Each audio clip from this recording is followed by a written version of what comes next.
అందరికీ నమస్కారం అండి. ఈరోజు ప్రతి ఒక్క మహిళ రాష్ట్రంలో ఉన్న ప్రతి ఒక్కరు కూడా బయటికి రావాల్సిన పరిస్థితి జగన్మోహన్ రెడ్డి మీడియా, సాక్షి మీడియా తీసుకొచ్చింది. జగన్మోహన్ రెడ్డి మాట్లాడకుండా తన మీడియాతో మాట్లాడిస్తున్నాడు. జగన్మోహన్ రెడ్డికి ఎంత కక్ష ఉందో చూడండి, రాజధాని మీద ఎంత విషం కక్కుతున్నాడో చూడండి. ఈరోజు రాజధానిని పబ్లిక్గా వేశ్యల రాజధాని అంటూ రాష్ట్ర వ్యాప్తంగా ఉన్న ప్రతి మహిళని అవమానించాడు ఈరోజు జగన్మోహన్ రెడ్డి. ఆ మీడియాలో డిబేట్ జరిగింది. ఆ డిబేట్లో మాట్లాడుతున్నారు అమరావతి అని, అమరావతి కాదది వేశ్యల రాజధాని అని మాట్లాడుతుంటే, పబ్లిక్గా మాట్లాడుతుంటే మనందరం చేతులు కట్టుకుని కూర్చుందామా? మన ఆత్మగౌరవాన్ని తాకట్టు పెట్టేద్దామా? మనకెందుకులే అని మనం ఊరుకుందామా?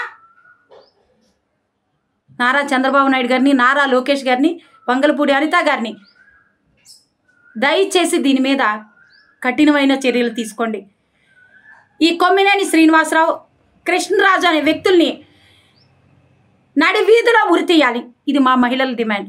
ఇలాంటి వ్యక్తుల్ని నడి వీధిలో ఉరితీయాలి. మహిళల ఆత్మగౌరవాన్ని కించపరిచేలా పబ్లిక్గా మాట్లాడిన ఎవడైనా సరే శిక్షార్హుడే.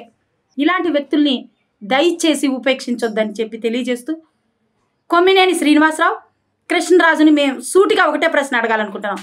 మీ తల్లి, చెల్లి, మీ బిడ్డలు, ఆడపిల్లలు ఏం చేస్తున్నారో మీరు చూసుకోండి. మా రాజధాని మీద విషంకి చిమ్మడం కాదు. మీ ఇంట్లో మీ తల్లి, చెల్లెళ్ళు ఏం చేస్తున్నారో దయచేసి మేము అలా మాట్లాడకూడదు, క్షమించాలి.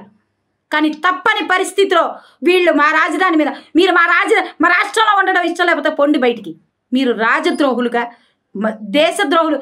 ఎలా పాకిస్తానీయులు మన మీద దాడి చేస్తే మనం ఎలా తిప్పి కొట్టామో అదేవిధంగా ఇలాంటి కొమ్మినేని శ్రీనివాసరావు, జగన్మోహన్ రెడ్డి, ఇలాంటి కృష్ణరాజుల్ని తరిమి కొట్టాల్సిన బాధ్యత ఈరోజు మన అందరి మీద ఉందని తెలియజేస్తూ, దయచేసి వీళ్ళ మీద కఠినమైన చర్యలు తీసుకోవాలని కోరుకుంటూ